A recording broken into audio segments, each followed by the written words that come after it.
My 35F first husband John died very suddenly 6 years ago. We were together for 8 and happily married for 4. We never had children. 3 years after his death, I met my current husband, Ned, and we hit it off immediately. We got married last year and everything has been great, save for one recurring argument. Ned hates that I still have sentimental items from my first marriage. I've tried to be sensitive to his feelings because I don't want him to think that I settled for him because John died. I don't want to make him feel like I want him to compete, or that I'm measuring his worth using John as a yardstick. Ever since the first time he expressed his discomfort with this, I do not bring John up to him, and I keep the things out of sight. Keep my wedding photos, other photos, wedding tape, home videos, gifts from John, and his old record collection in 2 large chests in the basement. The rest of his things I gave away to his brother and nephews. I have looked at them maybe thrice in the last 2 years, and usually at his family's request. I don't want to throw them out or give them away because they signify an important part of my life, even if I'm in love with another man now. I am still very close with John's family. Every year on John's birthday, we have a family reunion where we remember him. We eat, drink, tell funny stories, laugh at his most unflattering photos, watch home videos including mine, play his favorite songs, and generally have a good time. It hasn't been a sad affair for at least 3 years now. John's family are very welcoming and have expressed interest in meeting Ned. He declined because he felt uncomfortable. I understand why, but they are also my family. He doesn't want to attend family events like the reunion, birthdays, or weddings, and I never force him, even though it does hurt my feelings that he wants to shut out my whole family. Yesterday, he found some old books of John's that I'd forgotten to remove from our library and accused me of leaving them there to spite him instead of putting them in the basement, said that I don't love him and that he knows I wish John were still alive. I told him that I do love him and that he was being unfair because I can't very well say, "I'm glad he's dead." He told me that if I want to prove that I love him, I should throw out all my mementos because John and I never had kids to pass them on to, and that I can go to family things except the birthday celebration.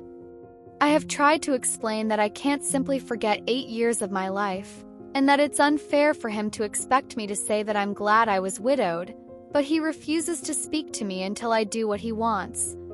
I'm extremely hurt and I feel like I'm not being unreasonable, but now I'm wondering if maybe I am the asshole. I have an update for you all. Thank you for all your comments. I appreciate all the resources, advice, and awards. I didn't expect this much feedback, but I'll do my best to read through everything. Also, thanks to everyone who suggested Emily Yoff's article. You've all given me some much-needed perspective, and I see now that I wasn't taking it seriously enough. I never thought he would try to tamper with my things, but I also didn't think he would ever behave like this when I married him. I would like to clear up a few things first. I've had a few hostile comments and DMs saying that I've been trying to make him uncomfortable by asking him to family things, forced my idea of normal on Ned, and even forced him to be in a polyamorous relationship with a ghost. I don't see how, because I changed my name, go out of my way to not mention or do anything related to John save for the 1 day a year when we have the reunion. I even used to celebrate mine and John's anniversaries and wore his ring, but I stopped doing that before Ned and I met. I don't even mention the traditions we had out of respect. I do miss him sometimes, but I'm not pining and I don't verbalize it except to my therapist. Therapy helped me immensely here and I'm working my hardest. I didn't try to make Ned come to the birthday reunions with me. I only suggested the reunion after he accused me of spending it pining for John.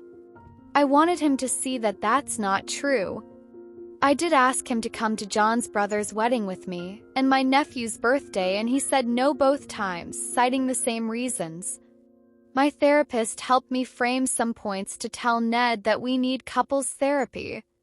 John's brother, Tom, came over and helped me move my stuff so he could take them to his parents' storage tomorrow. Ned finally came out of the den and lost his mind when I told him that therapy is non-negotiable. He tried to stop us from moving the stuff a few times, accused me of violating his trust by asking for help, and that Tom and my relationship is inappropriate because we're not related anymore. He claims he asked me to get rid of the stuff in the chests, but that the actual chests belong to us both, that I have no right to take them away, that I'm being manipulative by not trusting him with my stuff. He didn't give me an answer regarding therapy. Honestly, I just let Tom do most of the shielding at that point because I am tired of repeating the same thing, and I felt so spent that I just couldn't find it in me to shout over him to be heard. I was able to get some things together, and now I'm currently at Tom's. I'm so grateful to him and his wife for breaking quarantine for me. Now I'm just trying to manage my anxiety, at least until I can talk to my therapist again. I know everyone wants me to say I'm definitely going to divorce him, but I need a moment to collect and process. I promise I'm thinking about how to take care of myself and keeping separation and divorce in mind. I went from being giddy with love to being frustrated but hopeful this morning to considering divorce in the evening. He's blowing up all our phones now, but I'm very tired and I just want to sleep.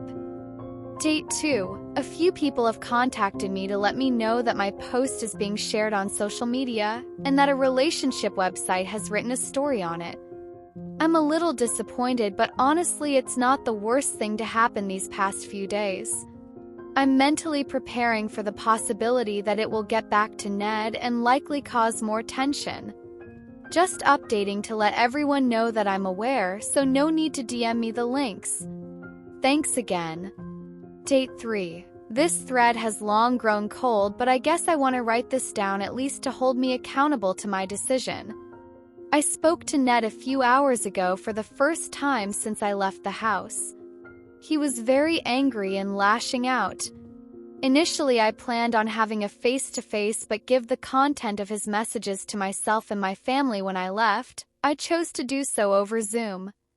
I didn't want to ask anyone else to chaperone because I'm honestly still embarrassed by the events earlier this week.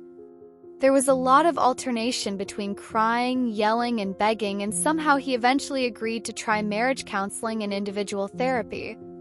I explained to him that I don't ever expect him to spend time with my family if he doesn't want to, but would he be willing to accept that they are my family, even if we share no blood or existing relationship by marriage? I explained that I have known them since I was barely 18, before there was even a John and I, and that they have been my people for a decade and a half. I explained that I would happily try to foster the same relationship with his siblings, were he to ever get back on speaking terms with them. This he refused to budge on. He said he will never be okay with my relationship with my family, and that he will not refer to them as such because what I was apparently describing was close friendships. I won't bore you with other details because after that answer, I don't know who or what I'm even fighting to hold on to. I'm slowly accepting the fact that I will be putting away more wedding photos soon. I can't believe it hasn't even been a year. Here is a comment somebody left on the thread. Tie. My natural father, my mother's first husband, died 38 years ago. 4 years after his death, she married my dad and they've been together for 34 years. Last week she was decluttering and found both of her old wedding dresses. She unpacked them, enjoyed the good memories, shed some tears over the still painful loss of her first love, and lovingly repacked them together to store for next time she wants reminisce. This isn't an uncommon scenario for my mom, and my dad has never denied her her grief and her memories. Heck, it was only last year she passed on the wedding rings from her first marriage to me, and only because she realized I should also have some mementos. For years they lived in her drawer in their little case. Every year we think of him on their wedding anniversary, his birthday, and the anniversary of his death. He's also in our thoughts on Memorial Days for the armed forces because he died on active service. He is woven into our lives, a quiet presence that's a mixture of joy and grief. Jealousy over things like this might be fairly common, This isn't the first time I've seen a similar situation on AITA, but I don't think it's healthy or okay. I know my dad had to be conscious in how he worked through his own challenges, but he did that work because he respected my mother and wanted to love all of her and give her space to express herself fully. I don't think that's too much to ask from a partner. What do you think? Do you agree with this comment? What would you have done? What do you think of this situation? Leave your thoughts in the comments below.